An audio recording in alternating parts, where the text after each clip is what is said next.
രൗദ്രതാണ്ഡവം. രചന അവതരണം നന്ദു അച്ചു കൃഷ്ണ. അല്ല, അവരൊക്കെ ഞെട്ടിയതിലും അധികം ഞെട്ടിച്ചുകൊണ്ട് ഒരുവളുടെ അലർച്ചയിൽ ഇത്തവണ വംശി പോലും ഞെട്ടിപ്പോയി. അതുവരെ അവന്റെ നെഞ്ചിൽ ഒരു മുയൽക്കുഞ്ഞിനെ പോലെ നിന്നവൾ അവൻ പറയുന്ന കേട്ട ഒരൊറ്റ വാചകത്തിൽ അവനെ നെഞ്ചിൽ പിടിച്ച് തള്ളി ഭദ്രകാളിയെപ്പോലെ ഉറഞ്ഞു. അല്ല, ഇത് വിച്ചേട്ടന്റെ കുഞ്ഞല്ല.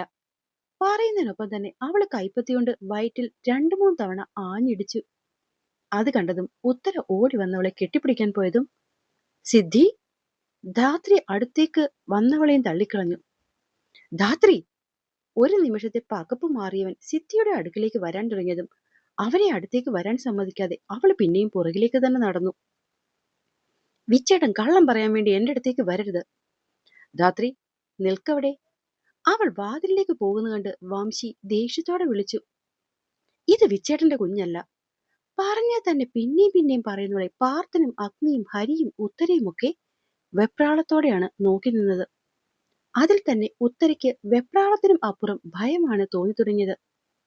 നോക്ക് ധാത്രി, നിന്റെ കഴുത്തിൽ താലി കെട്ടിയത് ഞാനാണെങ്കിൽ നീ ഇനി എന്തൊക്കെ പറഞ്ഞാലും നിന്റെ വയറ്റിൽ കിടക്കുന്ന കുഞ്ഞിന്റെ അച്ഛൻ ഞാൻ മാത്രമായിരിക്കും.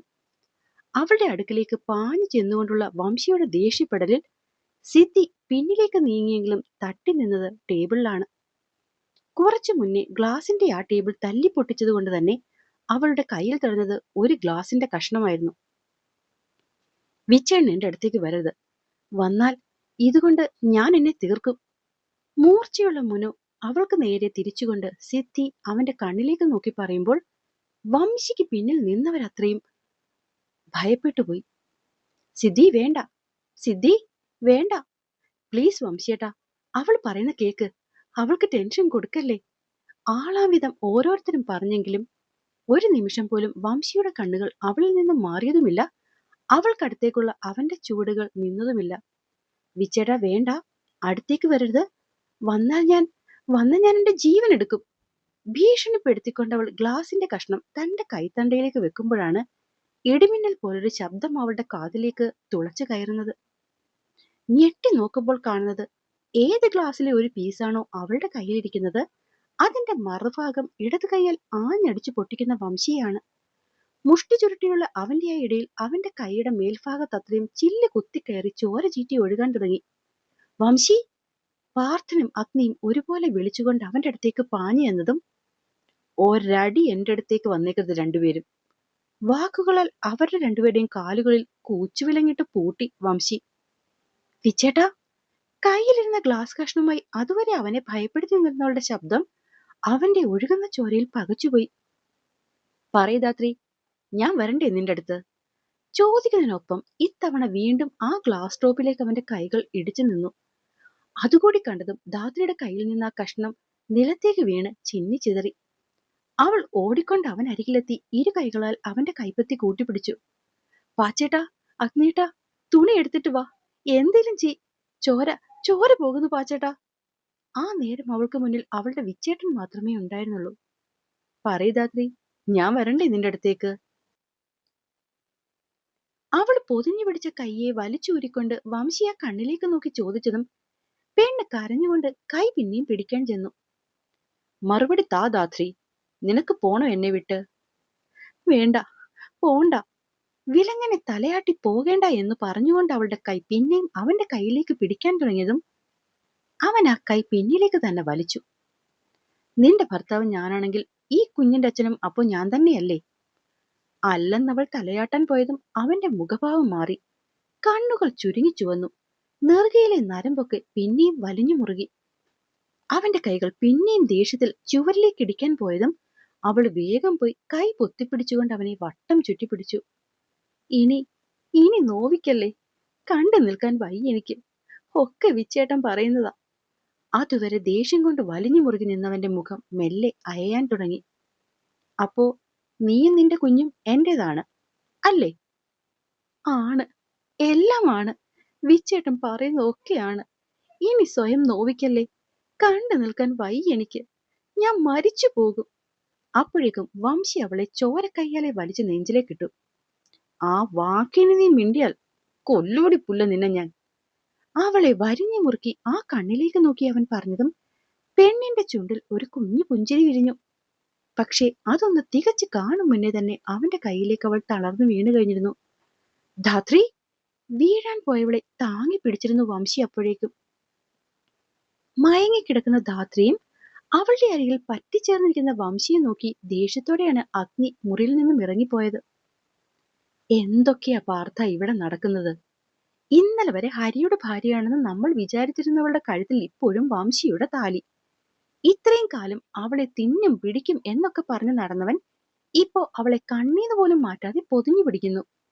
അവളുടെ വയറ്റിൽ കിടക്കുന്ന കുഞ്ഞിന്റെ തന്ത അവനല്ലെന്ന് അവള് ആണയിട്ട് പറയുമ്പോഴും അവളെ ഇമോഷണലി ബ്ലാക്ക്മെയിൽ ചെയ്ത് ആ കുഞ്ഞിന്റെ പിതൃത്വം അവൻ വാശിയോടെ നേടിയെടുക്കുന്നു. ഇവനിത് എന്തൊക്കെയാടാ കാണിച്ചു കൂട്ടുന്നത്? ഭ്രാന്ത്. പാർത്ഥൻ മെല്ലെയാണത് പറഞ്ഞത്. രണ്ടുപേരും അവനെ ഒന്ന് നോക്കി. സിദ്ധി എന്ന് വെച്ചാൽ അവൻ ഇന്നും അന്നും ഭ്രാന്താണ്. കണ്ണു നിറഞ്ഞുകൊണ്ടുള്ള പാർത്ഥന്റെ വാക്കുകളിൽ അഗ്നിയും ഉത്തരയും ഒരുപോലെ തലയണക്കിപ്പോയി. അത് സത്യമാണെന്ന് ആ നിമിഷം അവർക്ക് രണ്ടുപേർക്കും തോന്നുന്നുണ്ടായിരുന്നു. കുറച്ചു മുന്നേ അവൾ മയങ്ങി വീണപ്പോൾ തന്നെ ഹരി അവിടെ നിന്നും പോയിരുന്നു. അവളെ ആ അവസ്ഥയിലിട്ടിട്ട് പോകാൻ വയ്യാത്തതുകൊണ്ട് ഉത്തര പിന്നെയും കൂടെ നിന്നു. പക്ഷെ സിദ്ധിയുടെ കാര്യങ്ങളൊക്കെ നോക്കിയത് വംശിയാണ്. അഗ്നി ഒരു ഡോക്ടർ ആയതുകൊണ്ട് മാത്രം അവന്റെ സഹായം സ്വീകരിച്ചു എന്നല്ലാതെ ഒരു നിമിഷം പോലും വംശി ധാത്രിയിൽ നിന്നും അകന്നു മാറിയില്ല. ഉത്തര! അഗ്നി പെട്ടെന്ന് കസേലിരിക്കുന്നവരുടെ നേരെ തിരിഞ്ഞു. അകത്ത് കിടക്കുന്നവളെ പറ്റി എല്ലാം തനിക്കറിയാമെന്ന് ഞങ്ങൾക്കറിയാം. അതിന് എന്തായാലും ഞങ്ങളുടെ അടുത്തുകൂടി ഒന്ന് പറ. അല്ലാതെ വെറുതെ ഇങ്ങനെ പൊട്ടനാട്ടം കാണുന്ന പോലെ നിൽക്കാൻ വയ്യ. അഗ്നിക്ക് എല്ലാവരോടും ദേഷ്യം തോന്നി തുടങ്ങി. അവന്റെ ചോദ്യം കേട്ടതും ഉത്തര ആദ്യം ഒന്ന് പകച്ചുപോയി. അത് പിന്നെ ഞാൻ... പ്ലീസ് ഉത്തര, സത്യങ്ങളെല്ലാം ഞങ്ങൾ അറിഞ്ഞാൽ ഈ പ്രശ്നത്തിന്റെ പരിഹാരം എത്രയും വേഗം കണ്ടെത്താൻ പറ്റും. അല്ലെങ്കിൽ... പാർത്ഥനും കൂടി അങ്ങനെ പറഞ്ഞതും അവൾക്കും അത് ശരിയാണെന്ന് തോന്നി. ആ സമയത്താണ് വംശി മുറിയിൽ നിന്നും പുറത്തേക്ക് ഇറങ്ങിയത്. കയ്യിലെ വെളുത്ത കെട്ടിന്റെ മുകളിലൂടെ ചോരയുടെ പാടുകൾ തെളിയുന്നുണ്ടായിരുന്നു. വംശി, നിക്ക്. സിദ്ധിയുടെ ജീവിതത്തിൽ നീയല്ലാതെ കഴിഞ്ഞുപോയ ആ 2 വർഷങ്ങളിൽ എന്തൊക്കെ നടന്നെന്ന് ഉത്തരയ്ക്കറിയാം. അവൾ നമ്മളോട് പറയും. അപ്പോ... വേണ്ട. ഇടത് കൈ പൊക്കി വംശി അവരെ തടഞ്ഞു. വേണ്ടേ? പാർത്ഥനും അഗ്നിയും ഒരുപോലെയാണത് ചോദിച്ചത്. വേണ്ട. ധാത്രിയെ സംബന്ധിക്കുന്ന ഒന്നും എനിക്ക് മറ്റാരും പറഞ്ഞറിയണ്ട. പക്ഷെങ്കി വംശി... എടാ, അപ്പോ ആ കുഞ്ഞ്... കുറച്ചു മുന്നേ അവള് പറയുന്നത് നിങ്ങൾ കേട്ടതല്ലേ? ധാത്രിയും അവളുമായി ബന്ധപ്പെട്ട എന്തും എല്ലാം എന്റെയാണ്, എന്റെ മാത്രം. അവർക്ക് മുന്നിൽ അടിവരയിട്ടുറപ്പിക്കുന്ന പോലെ പറഞ്ഞുറപ്പിച്ചുകൊണ്ട് വംശി തിരിച്ച് ആ മുറിയിലേക്ക് തന്നെ കയറിപ്പോയി. തന്റെ അരികിൽ മയങ്ങിക്കിടക്കുന്നവളെ കണ്ണിമ ചിമ്മാതെ നോക്കിക്കിടന്നു വംശി. മരണത്തിൽ നിന്ന് തിരിച്ച് ജീവിതത്തിലേക്ക് വരുമ്പോൾ കാണാൻ ഏറ്റവും അധികം ആഗ്രഹിച്ച മുഖം ഇതായിരുന്നു. ഓർമ്മകളൊക്കെ പതിയെ പതിയെ തിരിച്ചു കിട്ടിയപ്പോൾ ഏറ്റവും അധികം വെറുക്കാൻ ശ്രമിച്ചതും ഈ മുഖം തന്നെയായിരുന്നു. ഓരോ ദിവസവും തന്നെ ചതിച്ചു പോയതിന് 1000 തവണ ഹൃദയത്തിൽ താൻ കത്തികൊണ്ട് പോറിയ മുഖം. പ്രണയം കൊണ്ട് തന്നെ തോൽപ്പിച്ച് സ്വന്തം കണ്ണിൽ തന്നെ ആരുമല്ലാതാക്കിയവളെ കയ്യിൽ കിട്ടുമ്പോൾ ഒറ്റവെട്ടിന് തീർക്കണമെന്ന് ആഗ്രഹിച്ചു പോയിരുന്നു. അവൾ അകന്നു പോവുകയാണെന്ന് കേട്ടപ്പോൾ അത്രയും വാശിയോടെ പിന്നെയും അവളെ തിരികെ പിടിക്കാൻ താൻ കാണിക്കുന്ന ഈ ഭ്രാന്ത്. എന്നെ എന്തിനാടി ഇങ്ങനെ കൊല്ലാതെ കൊല്ലുന്നത്? വാശിയിലും ദേഷ്യത്തിലും അവളുടെ മുഖം കയ്യിലേക്ക് കോരിയെടുത്തുകൊണ്ട് അവൻ പല്ല് ഞെറുമ്പുമ്പോൾ അകന്നുപോയ ചൂട് തിരികെ കിട്ടിയ പോലെ അവള് ചരിഞ്ഞാ നെഞ്ചിലേക്ക് മുഖം തൊട്ടു. എന്നെ വിട്ടു പോകാൻ നിനക്ക് ഒരുപാട് കാരണങ്ങൾ ഉണ്ടായിരിക്കും ധാത്രി. പക്ഷേ അതിലൊരു കാരണവും എന്നെ വിട്ടു പോകാനുള്ളതായിരുന്നല്ലടി. ദേഷ്യത്തോടെ അവളുടെ താടിത്തുമ്പുയർത്തി പറയുമ്പോൾ തന്നെ തന്റെ നെഞ്ചിന്റെ ചൂട് തേടി വന്നവളെ അല്പം കൂടി കേറ്റിക്കിടത്തി അവൻ വട്ടത്തിൽ ചുറ്റിപ്പിടിച്ചിരുന്നു. കഴിഞ്ഞ 2 വർഷം, എന്നിൽ നിന്ന് നീ അകന്നുപോയ 2 വർഷം എനിക്കറിയണം ധാത്രി. അതൊരിക്കലും ഞാനായിട്ട് നിന്നോട് ചോദിക്കില്ല. പക്ഷെ നീയായി പറയണം. പറഞ്ഞേ പറ്റൂ. എന്നിട്ട് വേണം എനിക്ക് ഓരോന്നായി തുടങ്ങാൻ. അവളിലെ സത്യങ്ങൾ അറിയാൻ ഇന്ന് പുറത്ത് ഉത്തരയുണ്ടായിട്ടും സിദ്ധിദാത്രിയുടെ സത്യങ്ങളൊക്കെ കണ്ടുപിടിച്ച് ഒരു കംപ്ലീറ്റ് ഫയലാക്കി ജെയിംസ് അയച്ചു തന്നിട്ടും അതൊന്നും നോക്കാതെ അവൾ തന്നെ പറഞ്ഞറിയണമെന്നുള്ള വാശിയിൽ വംശി തന്റെ മനസ്സിലുള്ള സംശയങ്ങളൊക്കെ ഒരിക്കൽ കൂടി അടുക്കി വെച്ചു. ഇനി നിനക്കെന്നിൽ നിന്നൊരു മടങ്ങിപ്പോക്കില്ല. അതുപോലെ എന്നെ വേണ്ടാന്ന് വെച്ചതിന് നിനക്ക് മാപ്പുമില്ല. അവളെ പിന്നെയും തന്നോട് അടക്കി പിടിച്ച് മനസ്സിലുരുവിട്ടവൻ പറയുമ്പോൾ ഇതൊന്നും അറിയാതെ പ്രിയപ്പെട്ടവന്റെ സാമീപ്യത്തിൽ കിടന്നുറങ്ങുകയായിരുന്നു സിദ്ധി.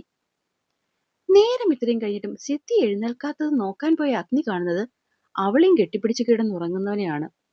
ഹും, തേങ്ങ മാങ്ങ പിടിക്കും തോക്കും എന്നൊക്കെ പറഞ്ഞിട്ട് അവളെ കണ്ടപ്പോൾ മടിയിൽ കയറി ഉറങ്ങുന്നു. വായിൽ വന്നൊരു മുഴുത്ത തെറിയും പറഞ്ഞുകൊണ്ട് പുറത്തേക്ക് ഇറങ്ങി വരുന്നവനോടാണ് പാർത്ഥൻ ചോദിച്ചത്, വംശി എവിടെ? ബാക്കിയുള്ളവരുടെ ഉറക്കം കളഞ്ഞിട്ട് അവളുടെ കൂടെ കിടന്ന് ഉറങ്ങുന്നുണ്ട് ആ നാറി. അല്ലട പാർത്ഥ, ഇങ്ങനെയൊക്കെയാണ് വൈരാഗ്യവും പകയും തീർക്കുന്നതെങ്കിൽ നീയും ഞാനും ഒന്ന് രണ്ട് വൈരാഗ്യവുമായി നടക്കുന്നതാണ് നല്ലത്. ദേഷ്യം സഹിക്കാൻ വയ്യാതെയാണ് അഗ്നി അത് പറഞ്ഞതെങ്കിലും പാർത്ഥൻ അറിയാതെ ചിരിച്ചുപോയി. ചിരിക്കാതെടാ മോനെ. കലിപ്പ് തീരാതെ അഗ്നി പിന്നെയും ചീത്ത വിളിച്ചു. പതുക്കെ പറടാ, ഒന്നും അല്ലെങ്കിലും അപ്പുറത്തൊരു പെണ്ണിരിപ്പുണ്ട്. ഏതവളുമാരിരുന്നാലും ഈ അഗ്നി പറയേണ്ടത് പറയും. അല്ല, ഇവിടെ ക്ലീൻ ചെയ്യുന്നതിന്റെ നടുക്കവൾ എന്തിനാ പോയി ഇരിക്കുന്നത്? അത് പിന്നെ അവിടെ ഇരിക്കാതെ വന്ന് നമ്മുടെ നടുക്കിരിക്കണോ? ബാൽക്കണിയുടെ റെയിലിംഗിലേക്ക് ചാരിക്കൊണ്ടുള്ള പാർത്ഥന്റെ ചോദ്യത്തിൽ അഗ്നി ഒന്ന് ചിരിച്ചു കാണിച്ചു. എടാ പാർത്ഥ, അതൊരു നല്ല ഐഡിയ ആണ്. എടോ ചിൽ പാർത്ഥ, ഞാനൊന്ന് മുഴുവൻ പറഞ്ഞോട്ടെ. ബാക്കി ചീത്ത പറയും മുന്നേ തന്നെ അഗ്നി പാർത്ഥന്റെ വായ പൊത്തിപ്പിടിച്ചു. എടാ വംശിക്ക് ആരും ഒന്നും പറഞ്ഞറിയണ്ടെന്നല്ലേ പറഞ്ഞത്? ആ, എടാ അവൻ അറിയണ്ടെങ്കിൽ അറിയണ്ട, പക്ഷെ നമുക്ക് ചോദിക്കാമല്ലോ. അഗ്നി, ഡാ എടാ, അത് വംശി അറിഞ്ഞാൽ അറിയട്ടെ എന്ന് കരുതും. കഴിഞ്ഞ 2 വർഷം അവൻ മാത്രമല്ല, അവനിലും കൂടുതൽ നമ്മളായിരുന്നു ഇതിന്റെ എല്ലാം പിറകിൽ. അതുകൊണ്ട് ഇനിയിപ്പൊ എന്ത് തല പോകുന്ന കേസ് പറഞ്ഞാലും എനിക്ക് സത്യങ്ങൾ അറിഞ്ഞേ പറ്റൂ. അതിന് ലവൾ ഇനി പറയാൻ കാത്തു നിൽക്കാനൊന്നും എനിക്ക് വയ്യ. നിനക്ക് സത്യങ്ങൾ അറിയണമെങ്കിൽ എന്റെ കൂടെ വാ, അല്ലെ ഇവിടെ നിന്നോ. ഒക്കെ തീരുമാനിച്ചുറപ്പിച്ച പോലെ അഗ്നി അകത്തേക്ക് പോയതും പാർത്ഥൻ ഒരു നിമിഷം ചിന്തിച്ചു നിന്നു. പിന്നെ അവന്റെ ഒപ്പം തന്നെ കേറിപ്പോയി. നാളുകൾക്കിപ്പുറം നന്നായി ഉറങ്ങിയ പോലെ അവൾ സന്തോഷത്തോടെ കണ്ണു തുറന്നു. ഏറ്റവും പ്രിയപ്പെട്ട ഗന്ധം ശ്വാസമായി മാറിയ നേരം. ഒരു നറുപുഞ്ചിരിയോടെ ചരിഞ്ഞു കിടന്ന മുഖം ഉയർത്തുന്നവൾ കാണുന്നത് തന്നെ ഇമ വെട്ടാതെ നോക്കി നിൽക്കുന്ന ആ 2 കണ്ണുകളെയാണ്. അവള് പുഞ്ചിരിയോടെ ആ കവിളിൽ മെല്ലെ ഒന്ന് തഴുകി.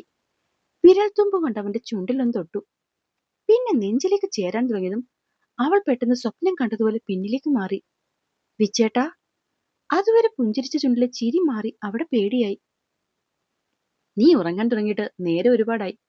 ഫ്രഷ് ആയിട്ട് വാ, അപ്പോഴേക്കും എന്തെങ്കിലും കഴിക്കാൻ എടുക്കാം. ഒരു ഭാവവ്യത്യാസവുമില്ലാതെ അവളുടെ മുഖത്ത് നോക്കി പറഞ്ഞുകൊണ്ട് വംശി എഴുന്നേറ്റതും അവൾ അവന്റെ കൈത്തണ്ടയിൽ പിടിച്ചു. വിച്ചേട്ടന് എന്നോടൊന്നും ചോദിക്കാനില്ലേ? കണ്ണുനീരോടെയുള്ള ആ ചോദ്യത്തിന് ഇല്ല എന്ന് മറുപടി പറഞ്ഞ് അവളുടെ കണ്ണു തുടച്ചുകൊണ്ടാണ് അവൻ എഴുന്നേറ്റത്. അപ്പോ സത്യമായിട്ടും ഒന്നും അറിയണ്ടേ? അവന്റെ കയ്യിൽ പിടിച്ചെഴുന്നേറ്റ് മുന്നിലേക്ക് നിന്നവൾ ചോദിച്ചു. ഞാൻ പറഞ്ഞല്ലോ ധാത്രി, എനിക്കൊന്നും അറിയണ്ട. അതല്ല, ഞാൻ എന്തെങ്കിലും അറിയണമെന്ന് നിനക്കുണ്ടെങ്കിൽ നിനക്കതെന്നോട് പറയാം. ഇപ്പൊ തൽക്കാലം നീ പോയി ഫ്രഷ് ആയിട്ട് വാ, ബാക്കിയൊക്കെ പിന്നെ. ചോരയുടെ കറ പറ്റിയ ഇടത് കൈ അവളുടെ കവിളിൽ തട്ടിപ്പറഞ്ഞവൻ വാതിലേക്ക് നടന്നു. പക്ഷേ ഡോറ് തുറക്കും മുന്നേ അവനൊന്ന് തിരിഞ്ഞു നിന്നു. നിനക്ക് എന്നോട് എന്തെങ്കിലും പറയാനുണ്ടെങ്കിൽ പറയാം, ഇല്ലെങ്കിൽ വേണ്ട. പക്ഷെ പറയുന്നുണ്ടെങ്കിൽ അതെല്ലാം സത്യമായിരിക്കണം. ആരെയും വെള്ളപൂശിയും പാതി സത്യങ്ങളായിട്ടും എന്നോടൊന്നും പറയരുത്. അങ്ങനെ ഉണ്ടെങ്കിൽ മാത്രം നിന്നെ കേൾക്കാൻ ഈ ഞാനുണ്ട്. അത്രയും പറഞ്ഞവൻ പുറത്തേക്ക് ഇറങ്ങുമ്പോൾ കുറുക്കന്റെ കൗശലം പോലെ അവന്റെ ചുണ്ടിലൊരു ചിരിയുണ്ടായിരുന്നു. എനിക്കെല്ലാം അറിയണം ധാത്രി. ഞാനും നീയും മരിച്ചു ജീവിച്ച ഈ 2 വർഷത്തെ ഓരോന്നും എനിക്ക് അറിഞ്ഞേ പറ്റൂ. അതും നീയായി തന്നെ എന്നോട് പറയണം. പറഞ്ഞേ പറ്റൂ. ഇതേ സമയം മനസ്സിലുള്ളതെല്ലാം അവനോട് എങ്ങനെ പറയുമെന്നറിയാതെ വിളറി പിടിച്ച പോലെ നിൽക്കുകയായിരുന്നു സിദ്ധി. അവസാനം ഇനി എന്തു വന്നാലും അവനോട് സത്യങ്ങളെല്ലാം തുറന്നു പറയാമെന്നുള്ളൊരു തീരുമാനം അവൾ എടുക്കുമ്പോൾ ഒരിക്കൽ കൂടി വംശി അവളെ ജയിച്ചിരുന്നു. അപ്പോൾ എന്നെ കേൾക്കുകയും വായിക്കുകയും ചെയ്യുന്ന എൻ്റെ കൂട്ടുകാർക്ക് കഥ ഇഷ്ടമാകുന്നുണ്ടെങ്കിൽ ഒന്ന് സബ്സ്ക്രൈബ് ചെയ്ത് സപ്പോർട്ട് ചെയ്യണേ. നന്ദി.